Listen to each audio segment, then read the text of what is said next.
Order. I call Beth Winter to move the motion, and I will then call the Minister to respond. There will not be an opportunity for the member in charge to wind up, as is the convention for 30 minutes debates. Order, order. Beth Winter to move the motion. Ms Rees, and it really is a pleasure to serve under your chairship for this short debate.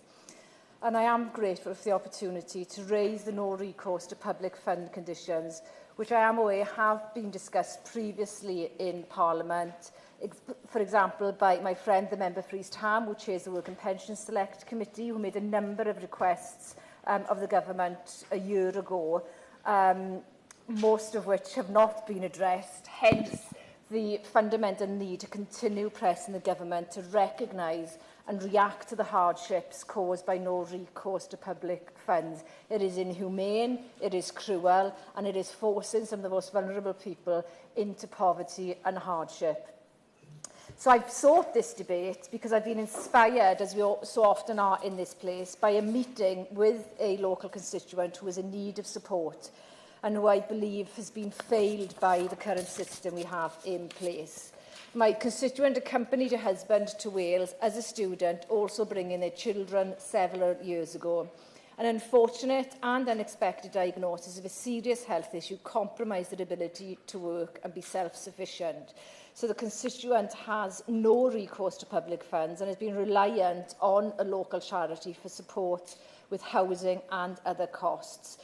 This too has now ended due to lack of funds. We're living in a cost of living crisis. And the family is now struggling on a daily basis, unable to pay rent, utilities and bills. We, as an Office, have supported the family as much as possible with food bank vouchers and coordinating with local churches. We shouldn't have to do that. They shouldn't have to come to us for help and support. It should be provided as a basic need and a basic right wherever and however people come to our country. Yes, I will. For Sinan Valley, I hope I've got that pronunciation correct. Apologies if I haven't. Does the Honourable Lady not agree that we must ensure, and I think she does, and I certainly agree with her, that anyone who has any form of right to be in this country has access to food and medical care, no matter what form that right to be here takes, and that there's a basic level of moral obligation that anyone in this nation should expect to be fulfilled? I thank my honourable friend for the intervention, and I wholeheartedly agree. It is a moral duty upon us as human beings to provide the basics for anybody to be able to survive. So I am very aware of the detrimental impact that no recourse to public funds has on the health and well-being of far too many people. The exclusion of people with a no recourse to public funds restriction from the benefit system increases people's risk of living in destitution and puts significant pressure on local authority services. Millions of people, an estimated 2.6 million at the end of 2022, residents in the UK with temporary leave to remain are subject to no recourse to public funds conditions, which prevent them from accessing most welfare benefits and social housing. The cost of living crisis has affected people across the country, but increases in energy bills and food prices have a greater impact on low-income households. On that point, will my honourable friend give way?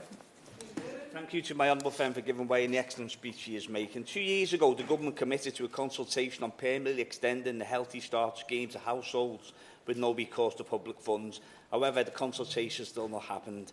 Would my honourable friend agree that this delay from the government is shameful and that the Healthy Start scheme, which provides families with support to get food and milk for young children, should be permanently extended to those subject to no recourse to public funds as a matter of urgency, as called for by organisations such as Feeding Liverpool, Food Foundation and Sustain? I thank my honourable friend for the intervention, and I fully agree that that initiative should be provided to everyone, regardless of their circumstances. And it is a shame that, shameful actually, that that isn't happening at the present time. So low-income households which would be eligible for social housing and universal credit, but for the no recourse to public funds conditions, are more susceptible to the effects of the cost of living crisis and excluded from much of the financial support that can help with increased costs.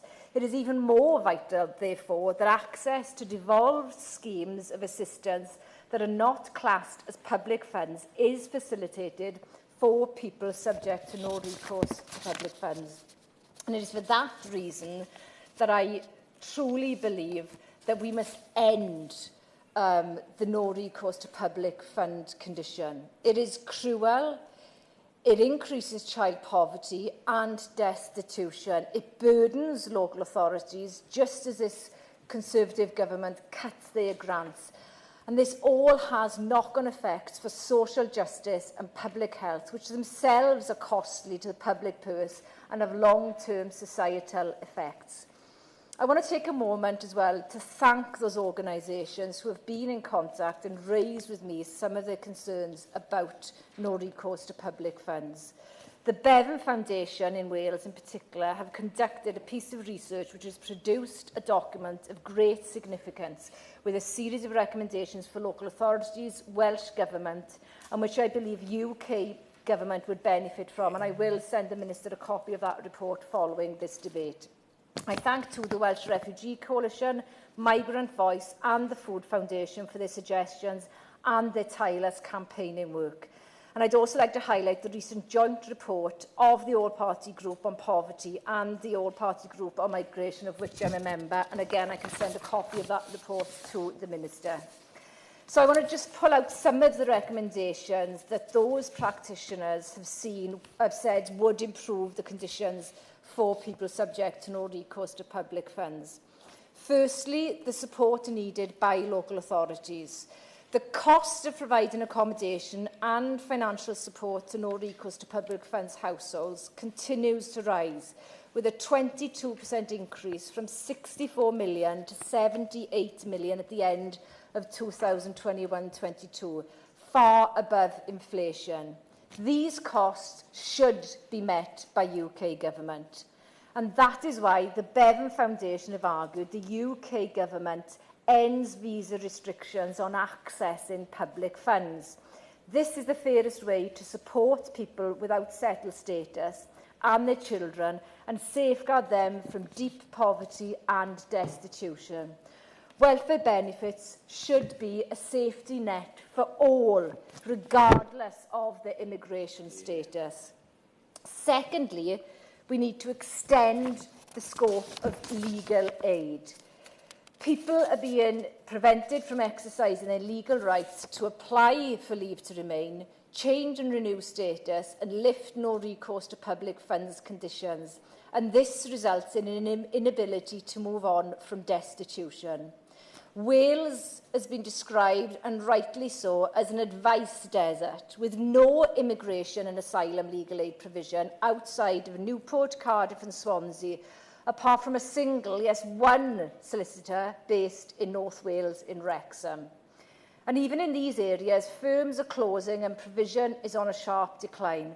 Practically all immigration legal providers in Wales are currently closed to referrals, meaning people are being denied justice. Elsewhere, there is a need to reduce immigration application fees. Costs are prohibitive, prevent people from exercising their legal rights to remain and settle, and drive people into poverty, hardship, destitution. Additionally, there is a need to shorten long settlement routes to a maximum of 5 years, as the recent all-party group report has argued. Long periods with no recourse to public funds inevitably increases the likelihood of entrenched poverty and destitution. Breaks in leave to remain and mean that children can spend almost all of their childhoods in poverty. These are our future generations. We should be investing in our children and young people. There is also a need to exempt key benefits and schemes from public funds. The government should enable councils to provide discretionary cost of living and emergency support to all residents in need by removing discretionary welfare payments from the list of public funds as has been done in my country of Wales. It should also remove child benefit from public funds and give access to childcare, again, as is happening in Wales. And it should open up access, as my honourable friends has referred to already, to the Healthy Start scheme to all low-income pregnant women and families with no recourse to public funds. And finally, all victims of domestic abuse should be eligible to gain access to public funds under the Migrant Victims of Domestic Abuse concession, regardless of their immigration status. Now, the policy of no recourse to public funds is a key part of this government's cruel, inhumane and discriminatory migration policy, which actually seeks to punish and scapegoat some of the most vulnerable people in our society. We should be welcoming people to our shores, as Welsh Government's commitment to being a nation of sanctuary encapsulates, and enable people to thrive, integrate and contribute to our communities. People have so much to contribute. And a humane approach would include allowing asylum seekers the right to work. We're in a perverse situation at the moment where people who are awaiting asylum applications to be processed, one can't claim basic human rights in terms of benefits, but at the same time are being prevented from working.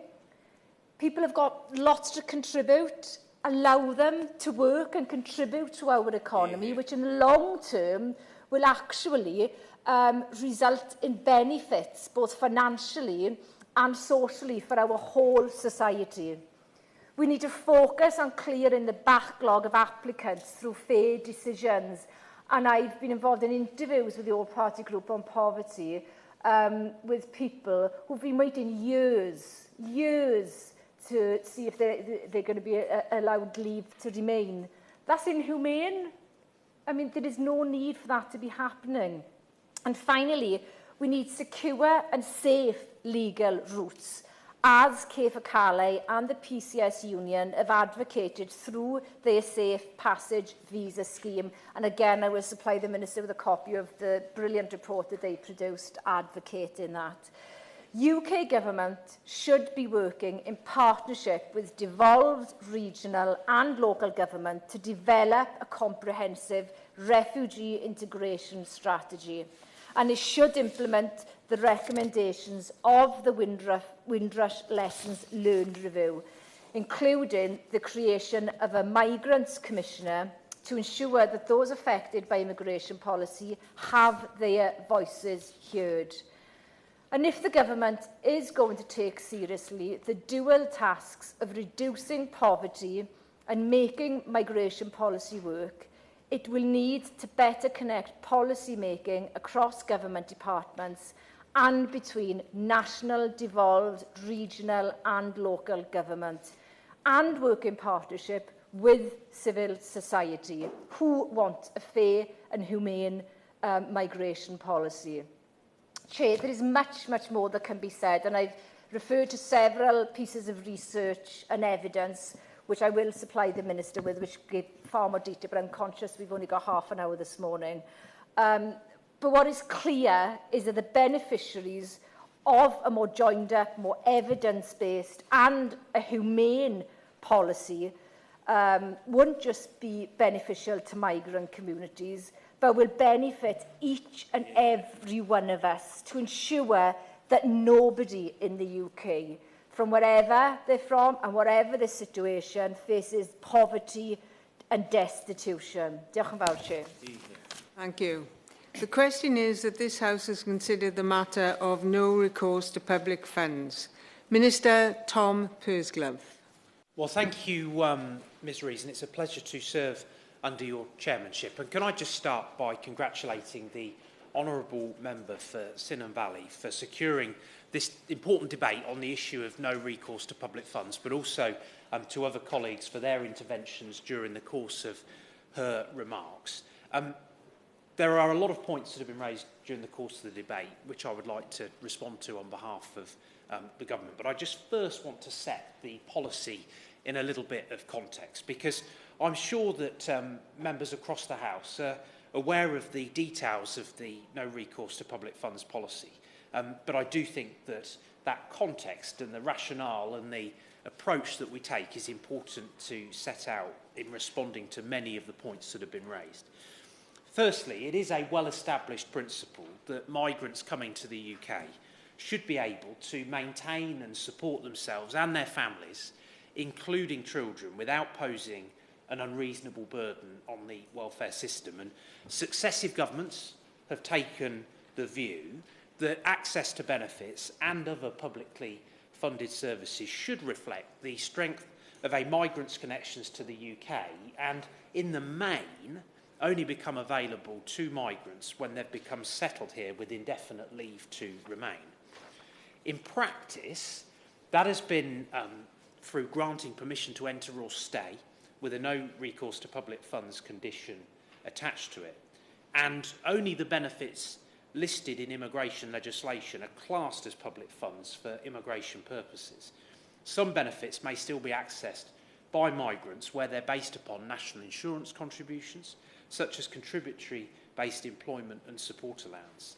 And it remains the government's position that those seeking to establish a life in the UK must do so on a basis that prevents burdens on the taxpayer and promotes integration. And when it comes to the central premise of the argument that the Honourable Lady has advanced, I respectfully disagree with her in the sense that if we were to simply scrap the no recourse to public funds policy, I would argue that in terms of national support that is in place through government departments, for example, through the Department for Work and Pensions, but also support that is provided more locally by local authorities, that far greater costs would be associated with that support were there to just be a broad eligibility for anybody coming to the UK. And I don't think that that is proportionate or indeed fair to the taxpayer more generally. But I'll set out later in my remarks the safeguards that are in place to ensure that where people's circumstances require it, there are routines for people to be able to get support. But I'll gladly give way to her. For giving way. I referred to several reports and I said I would provide copies of those to you. When you look at the cost benefit, there may be an initial cost up front. I think it's a moral and a humane duty anyway to be providing people with the basics, food, heating, etc. So I fundamentally disagree with the Minister's position.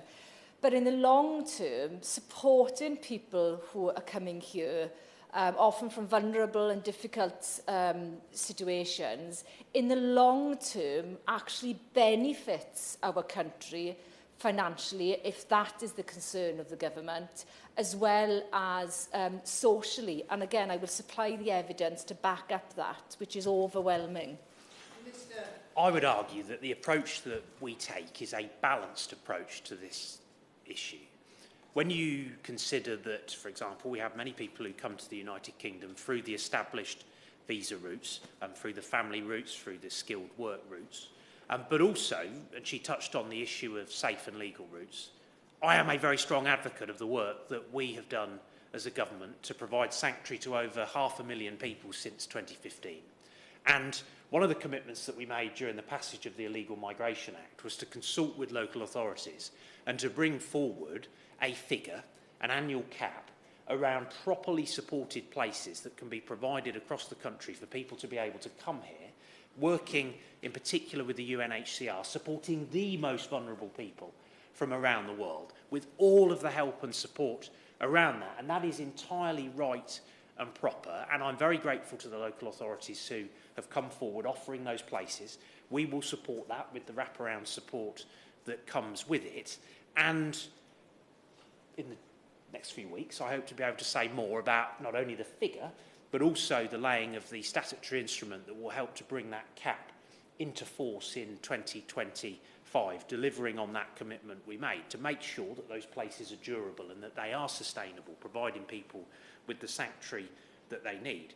But as a general principle, I would go back to my earlier remarks that we think it is right that people, generally speaking, who come to the United Kingdom through most of the routes are able to sustain themselves without that reliance on the taxpayer. But there are safeguards, as I say, that are in place that help to provide support. And that is generally, I must say, and perhaps recognise that the honourable members opposite are perhaps not in line with the position of previous Labour governments on this, but that has been a position that has been consistent under both Conservative governments, under the coalition government, and under Labour governments as well, and I'll gladly give way to it. Wait, just on you've mentioned the burden on the taxpayer on a number of occasions now. So why won't you let people seeking asylum the right to work, where they can contribute to the tax system and they can contribute to society? It doesn't make any sense to me how you're framing it and what your actually implementation of policy is. Well, I think, again, we will principally disagree quite strongly on this, I suspect. I would argue that the asylum seeker right to work policy achieves the right balance in that it should not be the case that people who are getting in small boats, coming to the United Kingdom under the terrible circumstances within which that is organised through evil criminality, put in small boats, sent to sea in unseaworthy vessels, exploited and handing their money over to do so to evil criminal gangs with no regard as to whether they get here safely. We have a moral responsibility to put that criminality out of business. And I'm afraid that anything that adds additional pull factors into the bargain that gives the evil criminal gangs responsible for that an additional marketing tool to go and sell a vision of what coming to the UK looks like just cannot be right. And it also isn't right when you consider that there are many people who come to this country applying and going through all of the rules and doing so entirely appropriately. We should not undermine that. That is an important part of our borders and migration system and the way in which migratory flows have been managed for many years. But there is that point at which, if somebody's asylum claim is not addressed and dealt with within that 12-month period and concluded, they are able to take on roles that are on the what is now the immigration salary list and which was previously the shortage occupation list, which I think gives an appropriate level of balance to that particular policy question. I'm conscious that there's a lot of points still to get through, but I'll gladly give way to her on this occasion. Thank you, Minister. I again strongly disagree with the Minister, and people who are forced to try and reach these shores on boats are not doing it because of pull factors. They're doing it because of push factors. They're extremely, extremely desperate. Anybody who will try and reach this country on a dinghy, including bringing children, must be extremely desperate. And if we had a humane migration policy which provided legal and safe routes for people to come here, we wouldn't be losing people's lives. People are dying by being forced to use those routes. And shouldn't we be welcoming people? We've got a shortage of nurses, we've got shortages in other industries. Wales advocates to be a nation of sanctuary. What's wrong with people coming here to contribute to our society, which will benefit us economically? And I definitely want people to come here, but through legal routes and in a managed and proper way, not coming in small boats, making those perilous crossings of the Channel. We have a responsibility, a moral duty to put that criminality out of business, because we've seen yet again in the last fortnight a young girl lose her life in the most tragic of circumstances in the Channel, and we have to put a stop to that, and we are determined to do precisely that. If I could just make a little bit of progress, Madam Chairman, in saying that it is recognised that some migrants may be at greater risk of poverty and destitution, and that's why there are rightly safeguards in place. And it is important to protect vulnerable migrants, and appropriate safeguards flow from that responsibility and recognition of that situation, particularly where people find themselves in the most challenging of circumstances. And what that means in practice is that migrants with permission under the family or private life routes or the Hong Kong British National Overseas routes can apply for free to have their NRPF condition lifted by making a change of conditions application. An individual on these routes can apply to have their condition lifted if they're destitute or at risk of imminent destitution, if there are reasons relating to the welfare of a relevant child, or where they're facing exceptional circumstances affecting their income or expenditure. For all other immigration routes, other than family or private life or the Hong Kong BNO routes, the general expectation is that they will return to their home country should they become unable to meet their essential living needs in the UK. But if there are particularly compelling circumstances as to why leaving the UK is not possible, discretion can be used to consider if the circumstances justify access to public funds. And the latest data published in March 2024 for Q4 of 2023 shows that 71% of the decisions taken on change of conditions applications were granted, which I think demonstrates that that system does work and is practical. And it's worth adding too that the government is also providing additional support for those with NRPF. For example, subject to the relevant income thresholds, those with NRPF can access free school meals and early years education for 2-year-olds.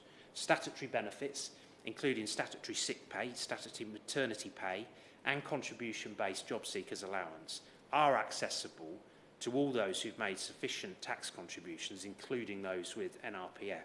On the specific question about the Healthy Start scheme, that is a Department for Health and Social Care lead, but I will very gladly ask the Minister there to provide a written update to the Honourable Gentleman on that specific policy area.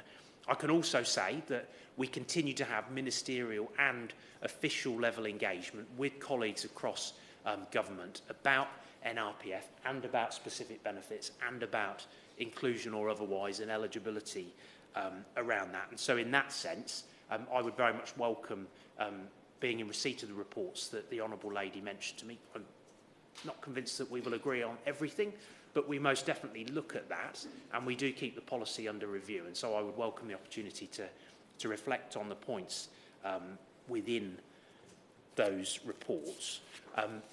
In the little bit of time that I've got left, it's also just worth saying that local authorities may also provide a basic safety net of support, regardless of immigration status, if it is established either that there is a risk to the well-being of a child or there is a genuine care need that does not arise solely from destitution.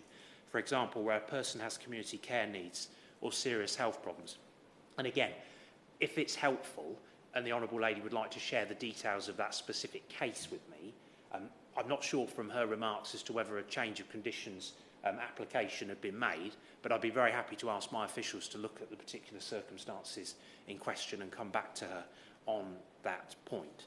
I've dealt with the issue of asylum seeker right to work, which came up during these remarks, as well as the situation with regard to safe and legal routes. And I think there will be opportunities where those matters will be debated separately over the course of the coming weeks and months, and most definitely in relation to the cap. That is something that I expect to make progress on over the course of the coming weeks and months, as I said in the debate that we had in here on Monday. I haven't got very long, but I'll gladly take a very quick intervention. Comment on the suggestion about better joined-up working, including with the devolved and regional administrations. Is that something that you will look at, please? Very happy to take away that specific point.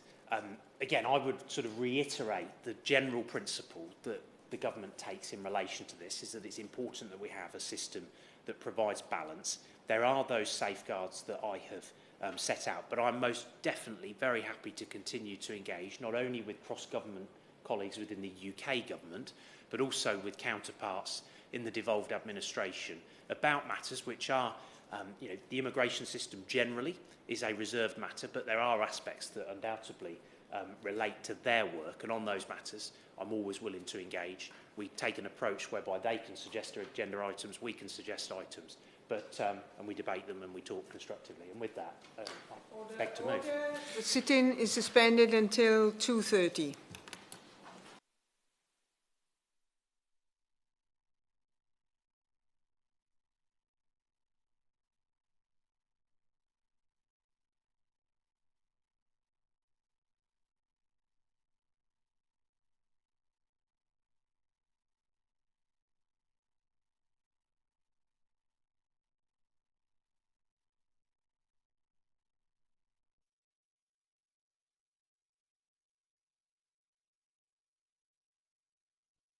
The proceeding is currently in private.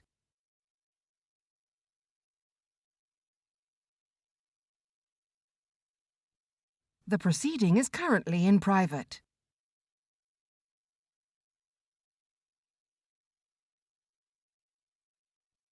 The proceeding is currently in private.